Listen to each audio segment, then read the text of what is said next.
Hi, cinegoers.com viewers. This is Ramesh Krishna, cinematographer from Hyderabad. I'm from Tamil Nadu, from Chennai, and I settled down here for the last 8-9 years rather. To be frank, none of my family members are from film industry, or neither they are interested in it. We are totally all academic people. All my brothers, everybody are in computers. So I have this inclination to take still photography right from my childhood. So some sort of art form I was always having some interest. Then as things go, there was no much of understanding in the house, so I was put into catering technology. I did 1 year course in catering technology also. Then I was not liking it. Then I went and had a talk with my dad, and then I happened to switch my line to the film industry. So basically, the sort of exposure what you get either in film industry or in catering technology, where you get to meet a lot of people, where there's always a scope of you growing up faster there. So like I don't like sit in one place and work. That's another reason why I also said okay, partly okay for catering technology. Basically, fortunately, the line what I chose doesn't need any language barrier or anything. So even if we see a Russian film, the film is good. Really, we move the emotion. We don't need to know the language at all. Cinemas being a visual medium, it really helped me, like either here or going places anywhere. Even I go and do Hindi films also, as I'm not very versatile in Hindi. So that was one that helped, finding, and top of it, being industry used to be there in Chennai. Most of the people who are here also, they all can interact in Tamil, and everybody has the roots there in Chennai. When I was in my 10th standard, I used to, a guy called Prakasha Prasad, somebody's name is. His father owns a Suguna Motors, the motor pump, he's the owner's son. So he used to bring all fancy cameras and things like that. That's, to school, and he used to show some photographs and things like that. So that's what really, induced my interest in the photography. Later when I started taking, I was not aware that what I was doing, whether it's good or bad or whatever it is.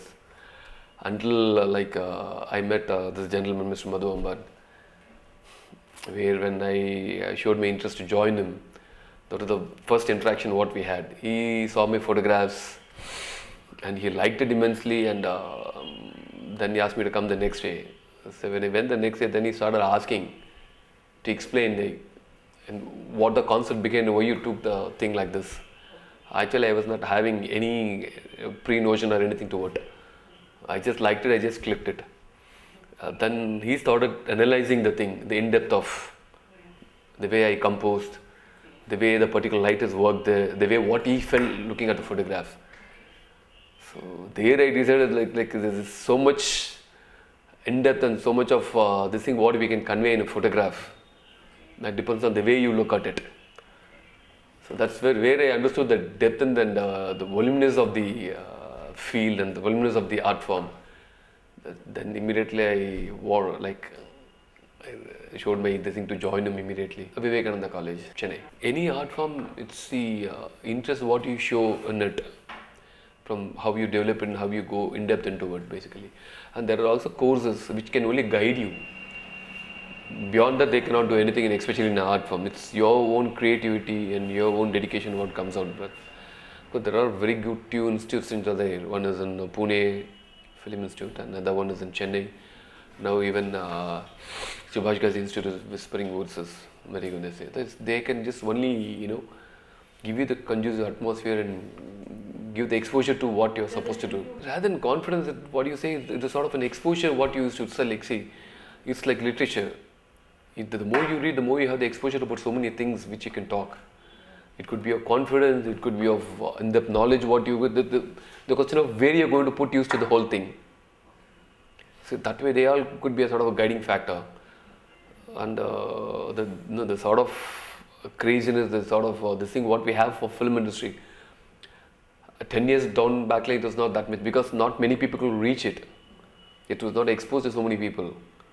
So now any DVD you want, anything we just get because of the internet development and everything. Every technology exists at your fingertip now.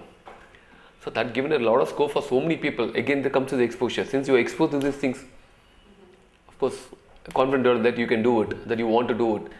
So all this thing comes out basically. Earlier time when my senior and all studied in Pune Institute, there was the sort of film what he got exposed to, all the foreign language film, which was not available anyway. They used to have, being a film institute, they used to get it in the archives and keep it, and these people used to watch and analyze over it. So that kind of a knowledge is available to anybody now in the, because all the DVDs are getting exposed to everybody. Like, it's available in the market very easily now. And any information you want, just click of a button, you get on the net. So this exposure, what really matters in anything. Any subject you take or any career you take in your life, there are two things. One is the passion towards the subject, the likeness towards the subject what you have. And the second thing is, nothing can be a social service. Nothing can be just for the sake of social, you can do it. So the revenue part is always inbuilt. Either how successful you are going to be, whatever the career you choose, and what is your goal, and even the degree of success. What you rate as a degree of success, that also all like it's all like go in your own perspective it is. So it is a combination of both, especially in these the 21st century where the competition is so much, where the cost of living is so much. Obviously, revenue is a part of it. There is we can't escape that. So anybody who take any career, either camera, either any line of profession, earning a revenue from that goes without saying. It was gifted to me by a still camera by my father after I joined Mr. Madhu Ambad. Is that like so tricky way to answer, because see, if you take any other profession, like if you take an engineer, if you take a doctor, or if you take any computer or this thing, there is a basic salary code which everybody knows. Like you become an MCA, if you do a MCA, the minimum what you will get. So there is some sort of a basic thing which is there. Whereas especially in this line, how much ever talented you are, it depends on the one partly rank, and it depends on the sort of project what you do, the sort of people what you associate with. So there are so many other factors involved in this, unlike in any other field. Nobody can say if you do a direction course, this much salary is there, guaranteed for you. That's the beauty of this industry, It's uncertain.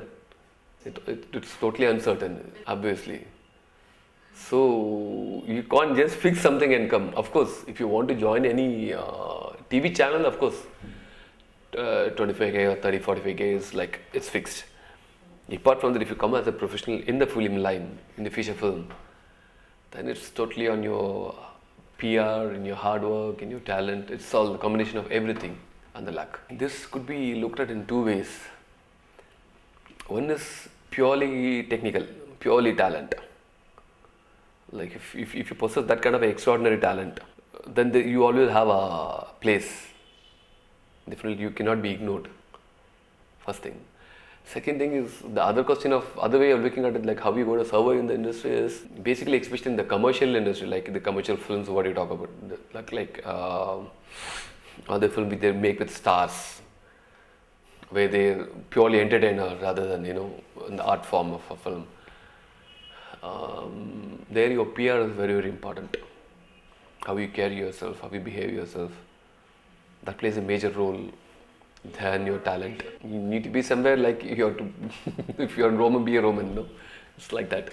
So this, how soon you learn, that's what matters a lot, There are some industry where only talent speaks. A little bit of attitude also they do tolerate, but attitude is always not a good thing to have, either you go to backfire anyway, either today or tomorrow. So maintaining a good PR is always very, very important, especially in this line, where you get across people, because any artist, let it be a director, let it be in any form, they always be a little eccentric. In that they'll be maybe egoistic in whatever the way they may be, because that's the one which pulls the thing to bring out the best from them. So when you deal with these kind of highly hypersensitive people, it's better you you be in the surrounding, take care of yourself with the proper your behavior and PR.